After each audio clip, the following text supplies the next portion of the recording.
menjelaskan tentang kasus Jiwasraya itu. Kasus Jiwasraya ini merupakan salah satu skandal yang terjadi di Indonesia. PT Asuransi Jiwasraya menunda pembayaran polis sebesar 802 miliar yang jatuh tempo pada 10 Oktober tahun 2018. Asmawi Syam, selaku Direktur Utama Jiwasraya pada saat ini mengakui bahwa perseroan menunggak pembayaran polis ratusan miliar disebabkan oleh pengelolaan manajemen yang kurang hati-hati. Badan Pemeriksa Keuangan melakukan pemeriksaan terhadap Jiwasraya demi menelusuri permasalahan tersebut.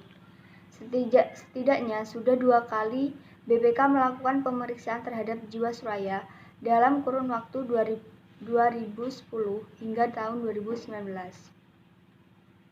Ternyata kasus Jiwasraya merupakan puncak gunung es yang baru mencuat. Jika dituntut permasalahan Jiwasraya sudah terjadi pada tahun 2000-an. Untuk yang pertama, yaitu pada tahun 2006, Kementerian BUMN dan Otoritas Jasa Keuangan menyatakan ekuitas Jiwasraya tercatat negatif sejumlah 3,26 triliun.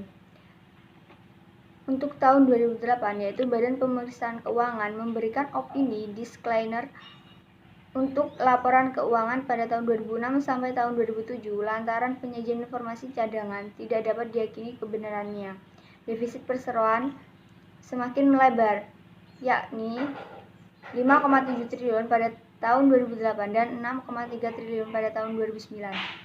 Pada tahun 2010 sampai tahun 2012, Jiwasraya melanjutkan skema reasuransi dan mencatatkan surplus sebesar 1,3 triliun pada akhir 2011. Namun, Kepala Biro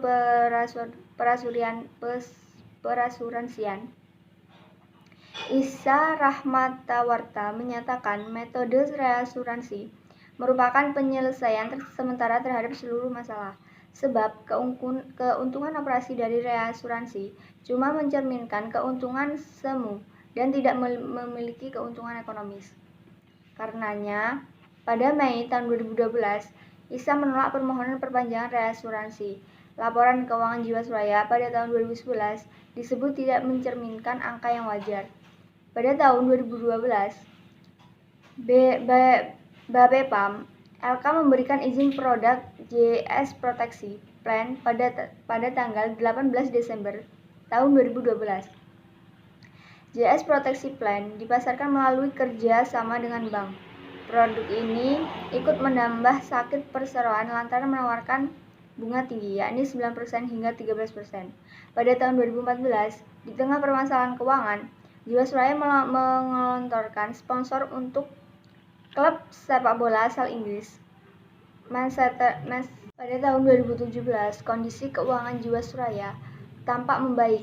Laporan keuangan Jiwasraya pada tahun 2017 positif dengan raihan pendapatan premi dari produk JS Saving mencapai 21 triliun. Selain itu juga perseroan meraup laba 2,4 triliun, naik 37,64% dari tahun 2016. Perlu diketahui, sepanjang tahun 2013 sampai tahun 2017, pendapatan premi Jiwasraya meningkat karena penjualan produk JS Saving Plan dengan periode pencarian setiap tahun.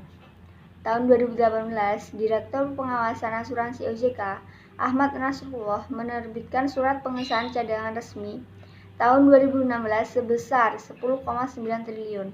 Pada bulan yang sama, Direktur Utama Jiwasraya, Hendrisman Rahim, dan Direktur Keuangan Jiwasraya, Heri Prasetyo dicopot. Nasabah mulai mencairkan JS Saving Plan karena mencium kebobrokan direksi lama. Mei pada tahun 2018, pemegang saham menunjukkan Asmawi Syam sebagai Direktur Utama Jiwasraya. Di bawah kepemimpinannya, direksi baru melaporkan terdapat kejanggalan laporan keuangan kepada Kepemerintahan BUMN.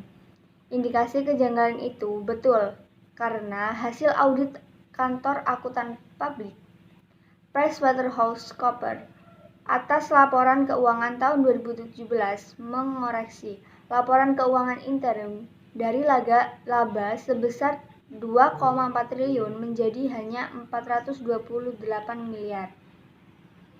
Agustus tahun 2018, Menteri BUMN Rini Soman mengumpulkan direksi untuk mendalami potensi gagal bayar perseroan. Ia juga meminta BK dan BPKP untuk melakukan audit investigasi terhadap Jiwasraya. Pada bulan Oktober sampai 2 November tahun 2018, masalah tekanan likuiditas Jiwasraya mulai tercium publik. Perseroan mengumumkan tidak dapat membayar klaim jatuh tempo nasabah JF Saving Plan sebesar 802 miliar. Pada November, pemegang saham menunjukkan Heksana Tri Sasongko sebagai direktur utama mengganti Asmaul Syam. Heksana mengungkapkan Jiwasraya membutuhkan dana sebesar 32,89 triliun untuk memenuhi rasio solvabilitas 120%. Tidak hanya itu, aset perusahaan tercatat hanya sebesar 23,26 triliun, sedangkan kewajibannya mencapai 50,5 triliun. Akibatnya, ekuitas Jiwasraya negatif sebesar 27,24 triliun. Sementara itu, liabilitas dari produk JS Saving Plan yang bermasalah tercatat sebesar 15,75 triliun. Pada November tahun 2019, Kementerian BUMN di bawah kepemimpinan Erick Thohir mengakui melaporkan indikasi kecurangan di Jiwasraya ke Kejaksaan Agung. Hal ini dilakukan setelah pemerintah melihat secara rinci laporan keuangan perusahaan yang dinilai tidak transparan. Kementerian BUMN juga mensinyali investasi Jiwasraya banyak ditaruh di saham-saham gorengan. Hal ini menjadi satu dari sekian masalah gagal bayar klaim asuransi Jiwasraya.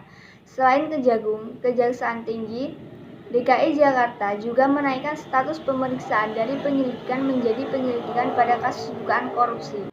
Kementerian BUMN juga mensinyali investasi Jiwasraya banyak ditaruh di saham-saham gorengan. Hal ini menjadi satu dari sekian masalah gagal bayar klaim asuransi Jiwasraya. Selain Kejagung, Kejaksaan Tinggi DKI Jakarta juga menaikkan status pemeriksaan dari penyelidikan menjadi penyelidikan pada kasus dugaan korupsi. Desember pada tahun 2019, penyelidikan Kejagung terhadap kasus dugaan korupsi Jiwasraya menyebut ada pelanggaran prinsip kehati-hatian dalam berinvestasi.